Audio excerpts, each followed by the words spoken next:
My name is Vicki Bates. I'm originally from a small town in the Panhandle of Texas. I've been teaching and coaching now this is my 29th year. Very conservative, farming. You know, my parents weren't farmers, but we lived in a little farming town, and my dad owned a shoe store. So I grew up in the shoe business. Very conservative, Church of Christ family. What do you think anti-oppression means? I've been thinking about this question. And, you know, my idea of it has changed a little bit. I always felt like basically it was standing up for people who are oppressed. And when I always, you know, and I felt like that a lot of my life I've done that. I feel like, you know, in different situations that I've been someone that would stand up for somebody who was oppressed in whatever situation. You know, I look back in my family situation, people that we encountered in our town and things like that. But then in the last, you know, since this summer, then I realized that it also means standing up for myself when I'm in a situation that I'm being oppressed. And that was kind of a new thought for me.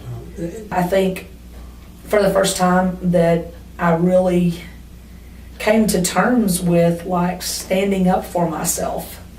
And where I was controlled by fear for so many years, and I just decided that I was tired of being controlled by fear, so I took a stand. At some point in time when I was, you know, in high school, junior high, I don't know, I had inklings that I was not like everybody else. But it's one of those things in, you know, 1970 something, early 70s, you wouldn't even dare think about. You wouldn't even dare think that this could be you, you know, and back then we didn't have shows on television like Ellen, Modern Family or whatever, but I knew that there was something wrong with me. I mean, I just didn't fit. I played basketball with all these people, and I went to school with these people, but I just, you know, I couldn't really connect with anybody. And I kept trying to figure out, you know, what was wrong with me, and you know, I would hear things, and I had clues that, you know, I remember when I was young, I always had crushes on people, but it was like, you know, I idolized people. So that was kind of like, well, I idolized this person and this person. But, you know, I didn't want to come to terms with what that really might mean, especially because of, you know, growing up and everything that talked anything about homosexuality was all horribly negative, and especially in the church where I grew up.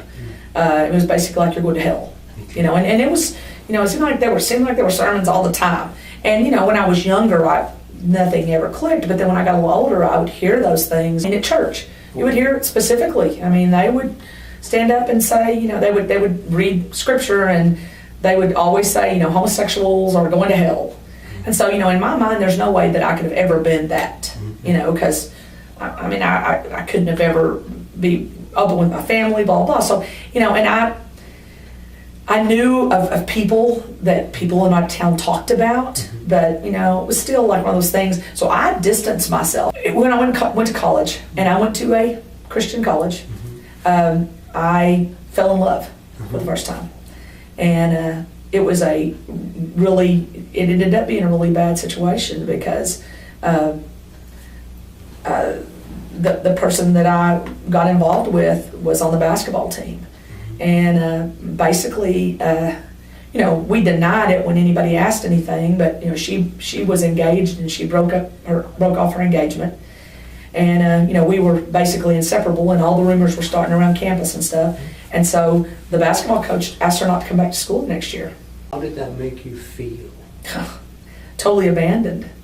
Because, I mean, you know, we had planned on rooming together the next year. You know, and we had all kinds of, you know, really hard times, you know, because we both didn't want to be that way. And so, you know, we prayed for, you know, forever, and cried, and, you know, all these things, hoping that it would just go away, and it didn't. At some point in time, we just kind of came to terms with it, but we had no one to talk to.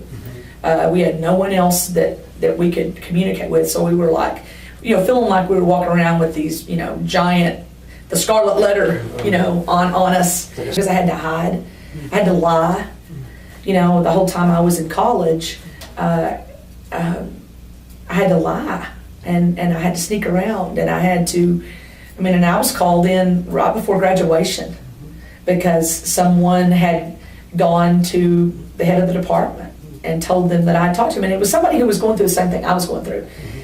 But, they were freaking out about it too, and so I was called in and asked, and I lied because I knew that if I didn't lie, they wouldn't let me graduate. Some of your friends said that you said you were gay, and I'm like, that's not, and if I remember my heart was beating so hard that my shirt was, yes, it was. I was so scared. And I lied, in which, what does that do to you, when you're lying over and over again? And I knew that I was really lying to my parents because I was hiding from my parents too. We've got our little secret underground society there. By my senior year, we did. So I'm living this double life, and that's something that, again, I've carried with me for all these years, this double life. You start to feel like you're a split personality type. But anyway, so I went in to him and I lied to him. And I told him that it was a case of stereotyping, that, my friend and I were both athletic and jockey, and, she broke up with her fiance, and so everybody started talking about us. My parents never knew anything about that at all. Because, oh my gosh, if that had happened, and my parents had known, it would have been devastating. And I thought about it a lot, about ever telling him, and I don't think they could have ever dealt with it. He couldn't have ever understood. I don't think he could have ever understood. And he would have, the both of them would have grieved so much because of what they understood as far as their religious, belief and stuff. So, I was able to, talk to my brothers. And that was, being able to be open with the rest of my family has been, that was kind of a saving grace, being able to actually be myself with them. So, but then when I got out and I started teaching and coaching, that's where it became real apparent, because you had to keep a job. And, there were stories of, people in big schools that didn't have to worry about it, but, the schools where I taught, usually smaller schools, and, you're as a coach, it's even more, in the spotlight, and there's just always this fear of being, and at some point in time they would call you in and say, we've heard this about you, you're gone. But in later years it's something different. It's like, well, we don't agree with, we don't have the same philosophy. They've had to change things up a lot. But yeah, and so for all these years, and there's that fear. There's always that fear that just hangs over you. You fear for your job all the time. So for 29 years, well, maybe not the last 6 as much, but for 23 years of my teaching and coaching, all the time, you fear of losing your job. So it's like that, that chopping block hanging over your head. And you don't stand up against it because, yeah, you can, but then you're going to have to change careers. And I didn't want to do that.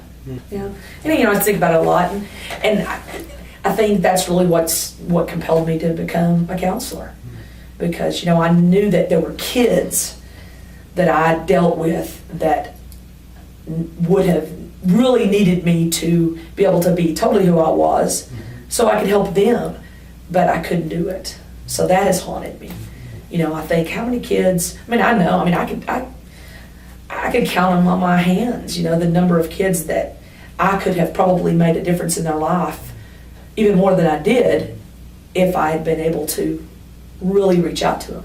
Couldn't do it though, So, and that it just kind of continued, because everything that I was exposed to, as far as considering being myself, there was negative consequences, and so it definitely affected my self-esteem.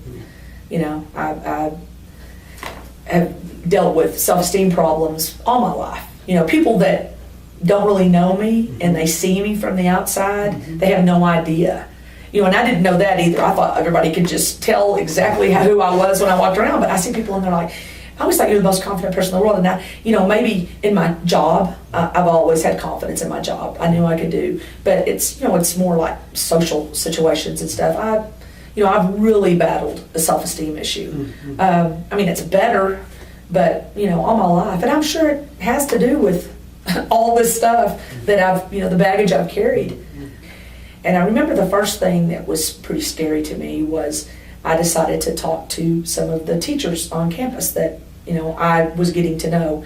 And I waited a while, I didn't do it right away, but I told a few of the teachers on campus that I was gay, and that was very scary, but it was a big step. Because it's kind of one of those steps of, finally being who I am.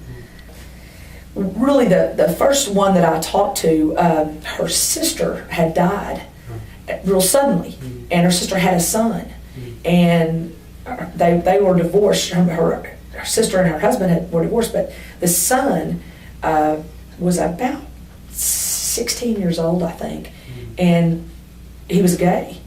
And when he died, and when she died, suddenly the father didn't want to have anything to do with him. So anyway, that kind of came up in a conversation one night. We're drinking wine, and so then kind of felt like, and then her reaction to him was basically she's kind of taken him in as her, not to move in with, but they're real close. It felt safe to talk to her, and so I did, and she was like, I don't care. She's just this really fun person. And she's like, I don't care how, So that was, that was the first one, and then there were some more. It was good. It was real good. It was very affirming.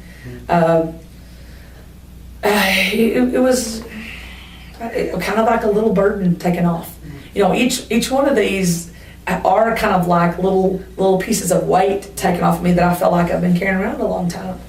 And I see all these things where you need to come out, and that's stressful to me because I realize that there are times that people do, but then there are times that it's too dangerous for people, and it might whether you lose your job or you lose something, and so there's always that danger.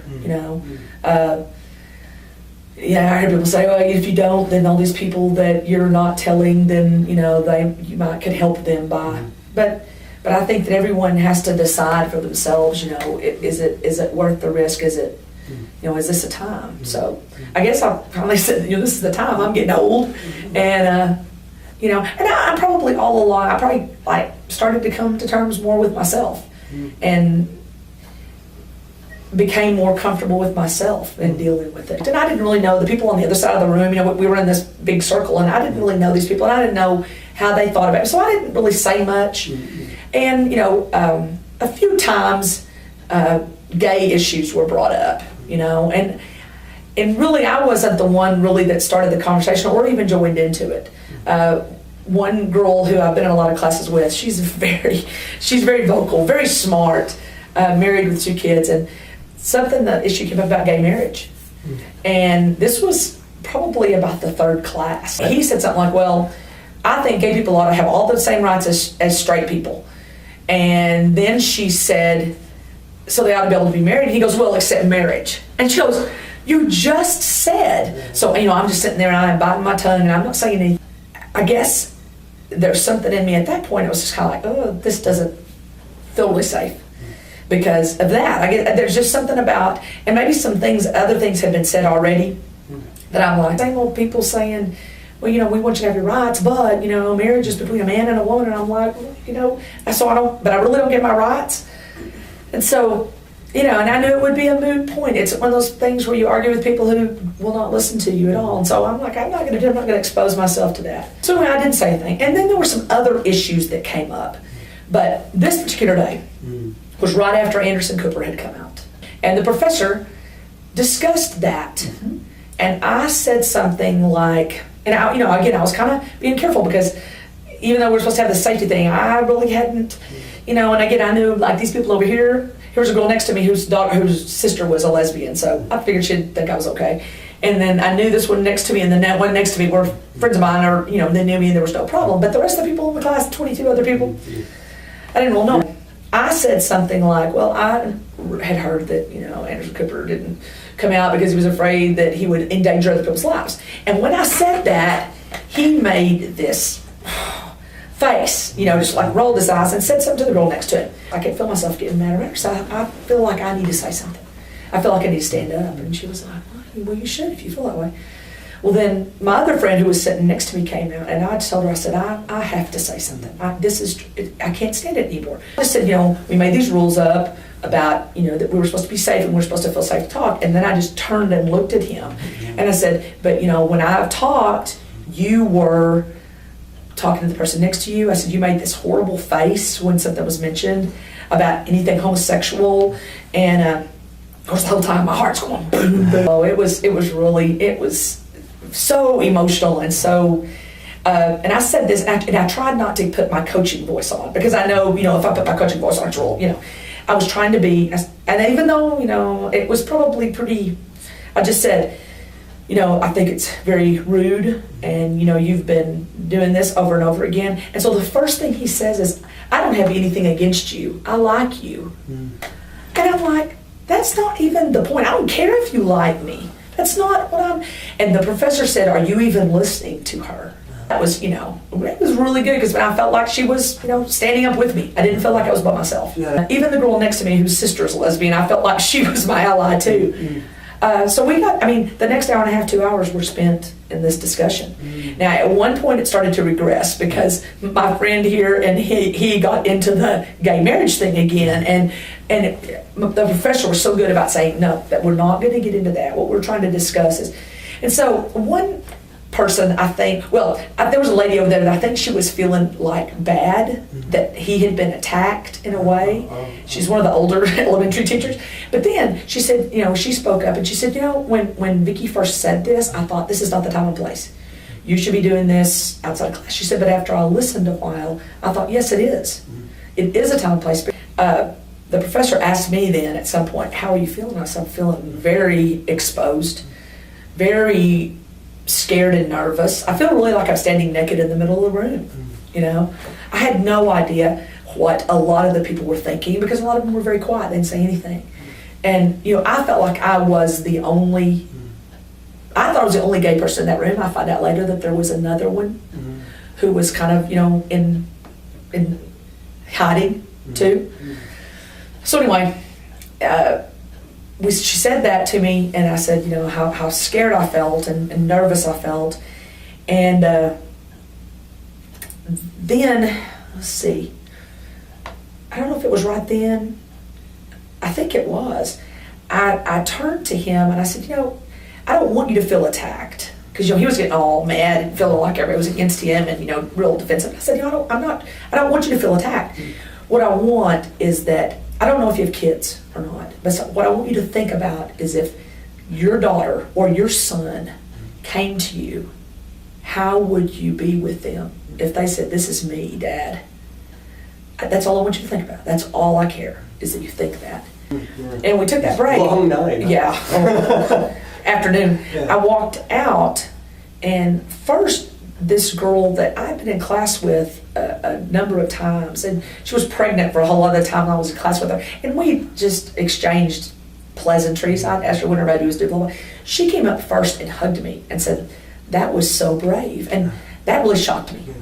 And I was like, well, thank you, because like I said, you never had spoken to me before. That was really, so I went to the bathroom, and when I came out of the bathroom, all these people were lined up to go to the bathroom, because small stalls or whatever, and it was all these elementary teachers there. And every one of them grabbed me and hugged me and said, that was so brave, I'm so proud of you. And that was just, talk about empowering. That was empowering. It was, I drove home. It took me about 2 hours to get home. And on the way home, I felt, it was like, it just kept growing, and I felt brave, which at the time I didn't feel brave, but then I started realizing that it was a big step for me. It was the first time that I've really stood up against anybody that I feared. It was what you stood for. And you stood for people in my life that I have cowered to for all my life, maybe the athletic director or the man at church or whoever, all these different people that I have just caved to and hidden from and crept around and tucked my tail, and it just kind of like all came to a head at once. My Declaration of Independence was against fear. And I thought about it a long time, and so that's my whole Declaration of Independence was all against fear. And I declared that I would not fear anymore, and it was mainly fear for someone rejecting me or whatever. I've never feared for my life. I didn't ever think anybody would kill me because I'm gay. I'm sure that's a possibility. People would beat you up, but that's not what I didn't fear the physical. It's always been the emotional or the job type thing, which is pretty, important. The ostracism.